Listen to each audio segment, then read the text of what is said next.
Mr. Marinakis. Mr. Marinakis. Marinakis. Marinakis. Marinakis. Evangelos Marinakis made his fortune in the shipping industry, and then I guess decided to buy a couple of football clubs. Anyway, I thought we'd just have a quick look at some of his shenanigans over the last couple of months. For me, this is when he really started to hit the mainstream. So a bit of context for anyone who might have forgotten. Forest had just conceded a late equaliser to Leicester, which pretty much screwed their chances of Champions League, I believe. I think this was the point that Mr. Marinakis just remembered that he owns the club and he can do whatever the fuck he wants. We are extremely proud and close to Nuno and the team. Aged well.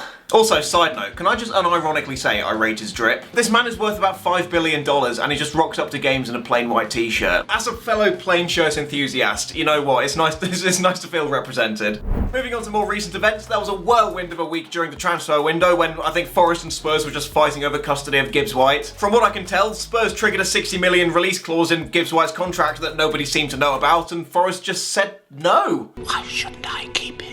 From the outside, you'd be looking in thinking, okay, he's probably pretty gutted that Forest have blocked his move. You know, he might end up downing tools and forcing his way out the club. But then no, a couple of days later he goes and signs a nice new long-term contract with Forest, which certainly didn't raise any eyebrows at all. I'm delighted. So thank you to Mr. Marinakis for believing in me.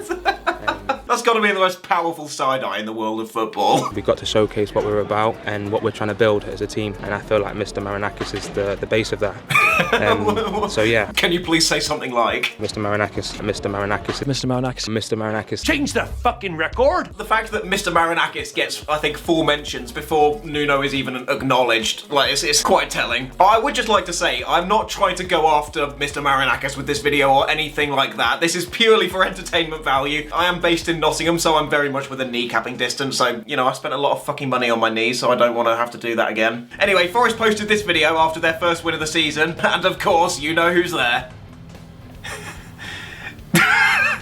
This is a little nod. Hello, sir. Good to see you.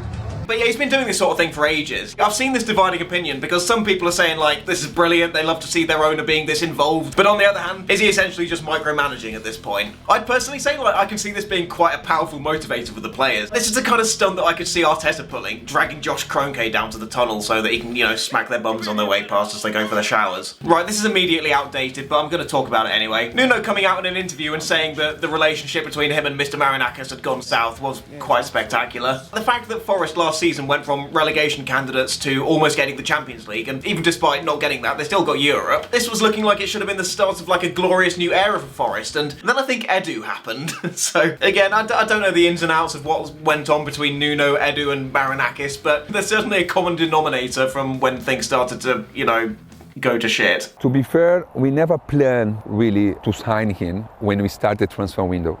Yeah, just to be very transparent. Quick footnote from the future, because I just completely forgot to address this at the time. Just Mr. Marinakis deciding to replace one of the most dependable defensive coaches in the Premier League with Ange. I'll tell you what's just been sung around the city ground as well. If you didn't catch it, the Forest fans are singing you're going to get sacked in the morning. At the time of filming this segment, we are 7 games into Ange Ball, and I think it's going more or less exactly how people expected it to. But yeah, we've already had at least one angry Marinakis photo doing the rounds. Many a flaw has been stared at in an interview, and he may well have been sacked by the time this video comes out, so yeah, we'll see how that goes. I think we need to address the Crystal Palace banner, don't we? The FA are to investigate a banner displayed by Crystal Palace fans showing Nottingham Forest owner Evangelos Marinakis holding a gun to the head of midfielder Morgan Gibbs-White. Really pulled no punches, did they? Ex-Palace minority shareholder John Textor was portrayed as a clown. I didn't know that part. I hadn't realised that Mr. Textor also had a cameo on this banner because, yeah, it was his little side piece in France that led to this whole debacle, wasn't it? Right, next I thought we could take a quick trip back to 2017 when he first bought the club. You have stood accused over the years of match fixing, of being involved in criminal organisations, at one stage being involved in the bombing of a referee's bakery, I understand, at one stage. Well, very serious claims. Tell Mr. Kipling. I want him to know it was me. All of it has been dismissed. I'm not worried about it because I know very well what I have done. I'll be honest, I've kind of zoned out. I'm just in awe at the framing of this shot. Like, will the human race ever come closer to a live-action Kingpin? Anyway, I've got a couple of smaller things that I found that I'd also like to discuss just because they're fucking hilarious. Forest owner Marinakis was given a 5-match stadium ban for spitting on the floor as match officials walked past in the tunnel after they lost against Fulham last season. In his defence, Marinakis claimed that he had a hacking cough because he smokes 2 or 3 cigars a day, and the incident incident was unintentional. Unfortunately for him, there were apparently 3 witnesses to the incident, and none of their statements mentioned coughing. And wait, hang on, and CCTV footage of the tunnel backed up that assertion. So there were 3 witnesses plus CCTV footage, and he thought he could still weasel his way out. You gotta respect the effort. Also found this BBC article on Marinakis, which only came out a couple of months ago, so let's see if there's anything good in here. Marinakis is the founder and chairman of Capital Maritime and Trading Corp, an international shipping company, and was voted Greek Shipping Personality of the Year in 2017. You'll never sing that. Right, finally, I just wanted to have a quick look at his tattoos, because I'm sure they seem to remember them being quite funny. What a pose. Why is he doing the West Ham celebration?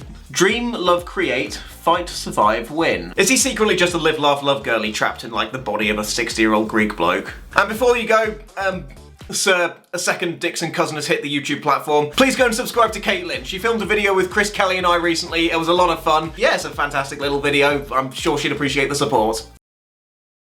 Suki, what are you doing? Fucking behave yourself. Hey. Sure.